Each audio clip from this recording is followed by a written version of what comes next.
महाराष्ट्रामध्ये जिथे हा सिनेमा दाखवणार आहोत तिकडे काही लोक एवढी त्रस्त असताना आपण एवढं सेलिब्रेट नाही करू शकत आणि आपण आपल्याकडून जेवढी मदत शक्य आहे म्हणजे आम्ही याहीपेक्षा जास्त करण्याचा प्रयत्न करतो आहे.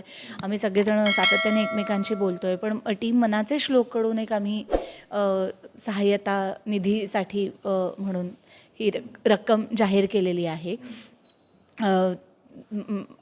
आणि आम्ही सगळेजणं तुमच्या सगळ्यांबरोबर आहोत. कारण कधी-कधी असं होतं की मदतीचा ओघ पोचतो आणि पण त्याचबरोबर ना मानसिकरित्या इतकं खच्चीकरण झालेलं असं आम्ही ते पाहतोय की त्यांची घरं नाही आहेत आत्ता आणि हे आत्ता या क्षणी आपण सगळेजण बोलतोय त्यांच्याबद्दल आपण त्यांना काय म्हणू, आम्ही तुमच्याबरोबर आहोत, पण ह्याच्यामधून त्या सगळ्या पूरग्रस्तांना बाहेर येण्यासाठी पुढचे अनेक महिने लागणार आहेत.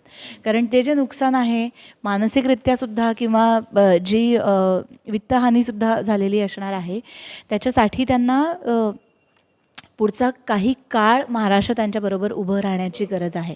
त्यामुळे हा आत्ता फक्त इथेच थांबून चालणार नाही आहे, पण याच्यानंतरसुद्धा वेळोवेळी जी काही मदत लागेल ती करायला आम्ही कटिबद्ध आहोत. कारण आम्ही या समाजाचा भाग आहोत आणि आम्ही आमच्या जबाबदाऱ्यांपासून मागे वळणार नाही आहोत.